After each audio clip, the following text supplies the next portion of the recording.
Hello everyone, I hope आप सभी अच्छे से होंगे और मेहनत से पढ़ रहे होंगे। इस वीडियो में आज हम बात करने वाले हैं एक ऐसी ट्रिक की जिससे कि आप एसएससी सीजीएल 2023 की इंग्लिश में पूरे के पूरे मार्क्स स्कोर कर पाएंगे। देखिए, अभी जैसा कि आप सबको पता है कि आज एसएससी ने एक नोटिस जारी किया है जिसमें सीजीएल प्रीलिम्स 23 की डेट डिक्लेयर कर दी गई है और जो सीजीएल 23 का टीयर 1 होने वाला है वो होगा 14 जुलाई से लेकर के 27 जुलाई तक। यानी कि आपके पास लगभग 2.5 महीना है अपनी तैयारी को और ज्यादा मजबूत करने का। इस वीडियो में हम बात करेंगे 3 पॉइंट्स पर। एक तो इंग्लिश का सिलेबस क्या है, इस बारे में बात करेंगे। दूसरा, आपको तैयारी कैसे करनी है, किन बुक्स को पढ़ना है, न्यूज़पेपर पढ़ना है कि नहीं पढ़ना है, और अगर पढ़ना है तो कौन सा न्यूज़पेपर और कैसे पढ़ना है, पूरा डिटेल में बात करेंगे। और तीसरा, आपको फ्री मॉक टेस्ट कहाँ से अटेम्प्ट करने हैं। देखिए, आप जब भी कोई तैयारी करते हैं किसी भी परीक्षा की, एसएससी की ही बात नहीं अगर हम करें, उससे पहले भी आपने अगर अपने जीवन में परीक्षाओं की तैयारी की होगी तो आप पढ़ाई करते हैं, उसके साथ में जो आपने पढ़ा उसको आजमाते भी तो हैं। तो mock test most important part है आपकी तैयारी का। उसी से ही पता चलता है कि भैया आपने तैयारी किस स्तर की है और आप कितने पानी में है। लेकिन वो मॉक टेस्ट रेलेवेंट होने चाहिए, जो आपका एसएससी का पैटर्न है, किस प्रकार के किस लेवल के क्वेश्चन पूछे जाते हैं, उसी पैटर्न पर मॉक टेस्ट होने चाहिए। तो उस बारे में भी आज हम लोग बात करने वाले हैं। अभी देखिए, सबसे पहले एसएससी ने सीजीएल 23 की नोटिफिकेशन आज तक तो जारी नहीं की है। अभी कुछ दिनों में उसकी ऐसी संभावना है कि वो जारी कर देगी, लेकिन लगभग ये तय है कि जो स्कीम ऑफ एग्जामिनेशन है उसमें कोई चेंज नहीं होने वाला और वो 22 के पैटर्न पे ही रहने वाली है। इंग्लिश लैंग्वेज और कॉम्प्रिहेंशन वाले पार्ट का सिलेबस तो बिल्कुल वैसा ही रहेगा जैसे कि 22 में था। और ये 22 से मतलब नहीं है, क्योंकि ये तो एक दशकों से वैसा ही सिलेबस है, उसी टाइप के क्वेश्चन पूछती रही है एसएससी इंग्लिश में। अब आप लोग ये बात अच्छे से समझते होंगे कि इंग्लिश न केवल कंपटीशन के लिए कितना ज़रूरी है, बल्कि आपकी पर्सनल लाइफ में भी इंग्लिश कितनी इंपॉर्टेंस रखती है। और ख़ास तौर से जब आप सर्विस में आ जाएंगे, आपका सिलेक्शन हो जाएगा, तब तो ये और ज़्यादा आपके लिए इम्पोर्टेंट हो जाएगी। तो आप इसको केवल एग्ज़ाम क्वालिफाई करने के पर्पज़ से ना पढ़ें, आप पढ़ें कि भैया मेरे लिए तो ये लाइफ टाइम इम्पोर्टेंस रखती है और ये बहुत ज़्यादा यूज़फुल रहने वाली है। ऐसे पढ़ेंगे तो मज़ा भी आएगा पढ़ने में, सीखने के लिए भी मिलेगा और ये आपके फ़ायदेमंद भी रहेगी। तो इंग्लिश की तैयारी जो है और मेहनत से करने की और लगन से करने की अब और भी ज़्यादा ज़रूरत है, क्योंकि सीजीएल में इसका वेटेज सबसे ज़्यादा है। अगर आप पिछले वाला सीजीएल 22 का सिलेबस देखते हैं तो उसमें जो इंग्लिश है वो सबसे ज़्यादा उसका वेटेज रख दिया है एसएससी ने। तो अब आप खुद ही सोच सकते हैं कि इंग्लिश को पढ़ना कितना ज़रूरी है आपके लिए। देखिए, अगर अब हम लोग एसएससी के आज तक के सभी पेपर्स को एनालाइज करें, या फिर सभी को ना भी करते हुए हम लोग पिछले 5 साल के पेपर्स को ही एनालाइज कर लेते हैं, तो एसएससी मोटा मोटी कुछ ही सिलेक्टेड टॉपिक्स इंग्लिश से रिलेटेड क्वेश्चन पूछता है। ये टॉपिक बेसिकली हैं क्या?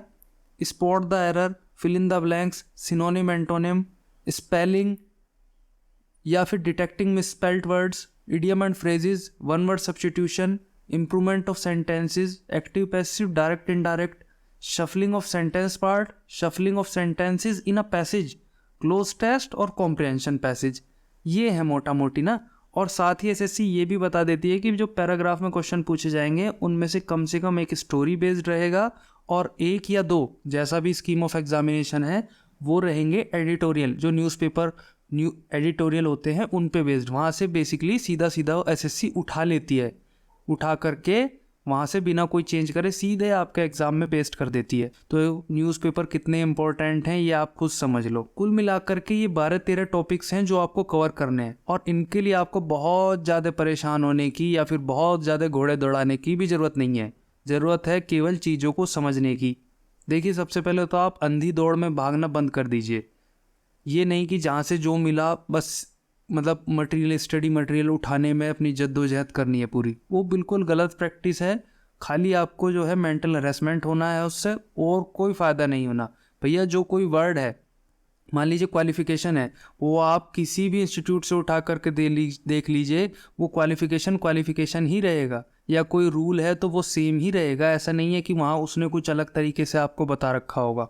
ठीक है, तो केवल आप एक ही बुक को रेफ़र कर लीजिए, वो ही इस एग्ज़ाम को निकालने के लिए काफ़ी है। और वो बुक है objective general English by SP Bakshi sir. ये बुक अपने आप में मोर देन सफिशेंट है, और मैं इस बात की गारंटी लेता हूँ कि आप इस बुक को पूरा भी नहीं कर पाएंगे, उससे पहले ही आपका सिलेक्शन किसी ना किसी एग्ज़ाम में हो जाएगा।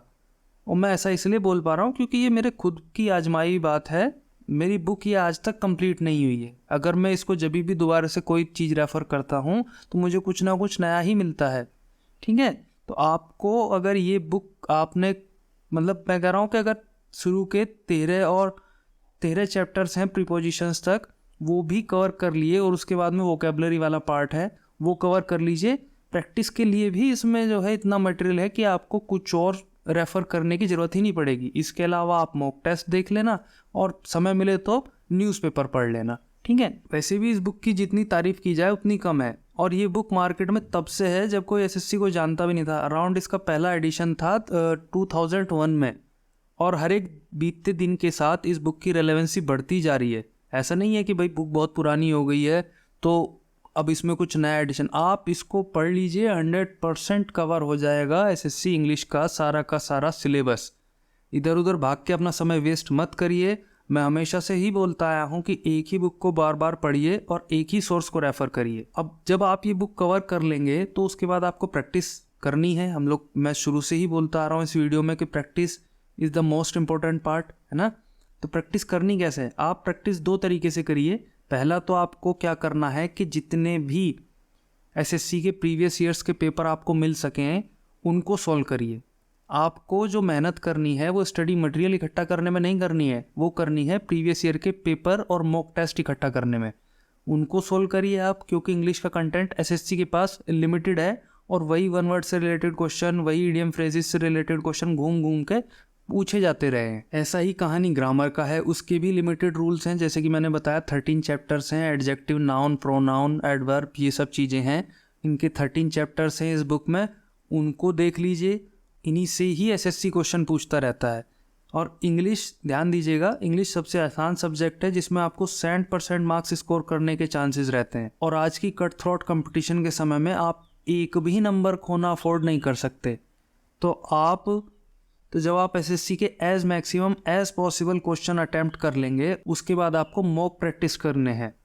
और उसके लिए आप हमारी वेबसाइट का नाम है questionbox.co.in, वहाँ जा सकते हैं। वहाँ पे आप लोग सेक्शनल मॉक टेस्ट और फुल लेंथ मॉक्स को अटैम्प्ट कर सकते हैं। इसके अलावा आप क्वेश्चन बॉक्स के नाम से ही टेलीग्राम चैनल है, उसको भी ज्वाइन कर सकते हैं। सो आई होप कि ये वीडियो यूज़फुल रही होगी आपके। अगर आपका अभी भी कोई डाउट है तो कमेंट करके हमें बता दीजिए।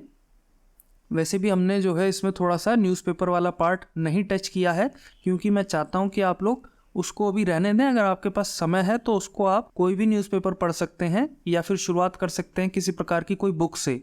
जैसे कि इंटरनेट पर बहुत सारी बुक्स अवेलेबल हैं, उनको आप पढ़ सकते हैं। वो इंटरेस्टिंग भी होती हैं और आपका डेफिनेटली उसमें काफ़ी ज़्यादा आपके लिए बेनिफिशियल होने वाली हैं वो। सो अगर कोई डाउट अभी भी आपका रह गया है तो उसको रिजॉल्व करने की कोशिश अब हम लोग करेंगे। मिलते हैं आपसे अगली वीडियो में, तब तक के लिए आप अपना ध्यान रखिए और अच्छे से पढ़ाई करते रहिए। ध्यान रखिए जब भी आप डिमोटिवेटेड हों तो इस बात का ध्यान रखिए कि एक सुनहरा भविष्य आपका इंतज़ार कर रहा है। So best of luck. यहाँ तक बने रहने के लिए थैंक यू वेरी मच।